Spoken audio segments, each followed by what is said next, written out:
Welcome back to Invictus Forum. This time we are going to talk about Proverbs. Subscribe, press the like button, leave us a comment. You can also follow us on Facebook at Invictus Forum. We are on question interpretations. And we are on the use of Proverbs in The Lady with a Beard.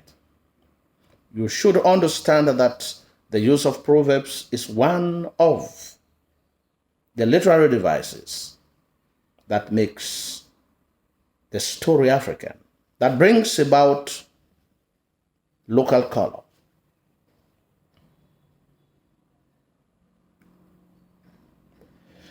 During the confrontation, during the spilling of the food, one of the women reacts. If upon birth one is glued with wax of misfortune, even cold water burns her. This saying is used to mean that a mother is so cursed that every misfortune in the village befalls her. Ntobe's spilling of food is blown out of proportion, making even a mother to start thinking that there's something amiss. She goes back home and she's unable to sleep. Another elderly lady reacts to the spilling of food and the need for the other women to solidarize with her when she says, "Flies can saw the ears of the little dog with assistance." This is a clear indication that some women clearly see the potentials in a mother, but others are blinded by a mother's deceitful and vindictive ways. It should be noted that not every woman in that group is in favor that a mother should be ostracized. So others think that they should show empathy and show solidarity with the things that are happening to her, especially as she has been a widow of exemplary character. A mother reproaches and accuses the women of being responsible for her daughter's spilling of food when they associate it to witchcraft, as she says. She who organizes a hunting expedition and she who actually kills are equally responsible for the death of the animal. By this way of thinking, she actually highlights superstition.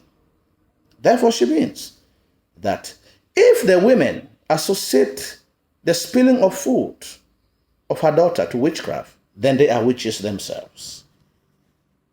Munge warns the other women when she says, "She who wants to fight a tiger must have claws and fangs."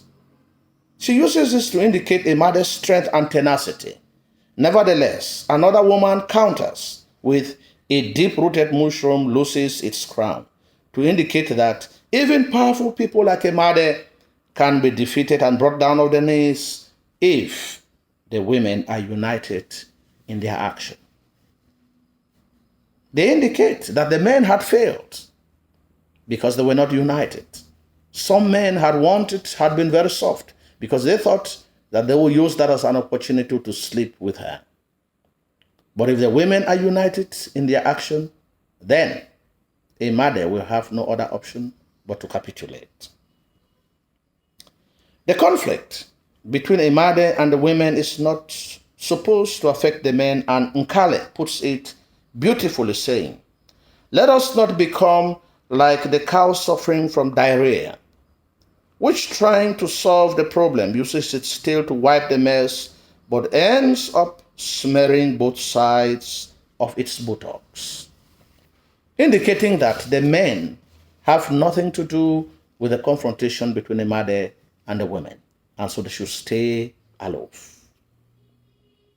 While in Moabit, Sango Mesumbe, the wisest man in the village, tries to avoid a conflict between the mother and the choristers in a proverbial manner when he says, "Some problems are porcupines. No matter how you are, you don't grab them with both hands."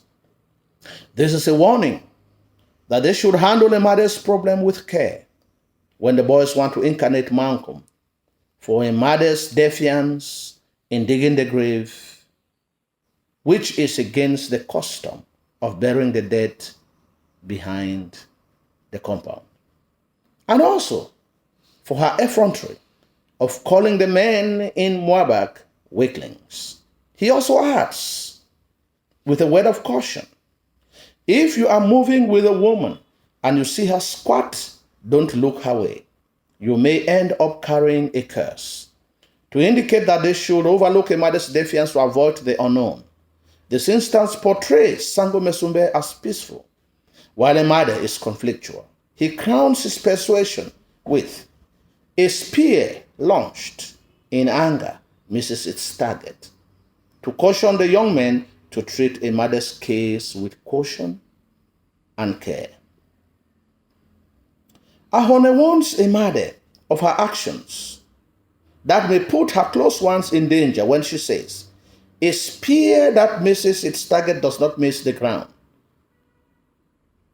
She also wants to find out when the messenger is sent to inform her of Ntube's fall in the brook of the serpent, if she had committed another abominable crime, when she says, has a mother hit another face with the same cutlass? Here, in effect, she's saying that a mother should be very cautious of the way she does things, because if the people cannot get her, they can get her daughter. This warning sinks into her ear, and it is one of such reasons that she decides to back down and decide to perform a sacrifice to the serpent when Ntube falls in the brook of the serpent, because she wants to avoid a situation where her daughter's life can be put in danger. She ends by reproaching her sister, whose defiance and stubbornness always makes her to become a target in the community, when she says, a chest-striking baboon exposes itself to the muzzle of the hunter's gun. By this, she indicates that most of the time, the people magnify the problems that a mother causes in the community because of the manner in which a mother behaves in society. She is too manly to be a woman, and therefore she makes her to understand that she must learn to be peaceful. The tapper tells her that her problem is within her community. She must learn to go back and make peace with her people. Ahone also tells her that it is time for her to go back to Atiek and reconcile.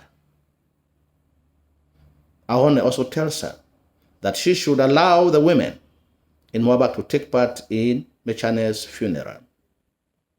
Ahone also comes to Atiek to take her with the intention to reconcile her with the women, but she refuses, and she ends up taking her to a Kenzo so that she might have some peace. Thank you for watching. Leave us a comment and tell us what you think about what we are doing.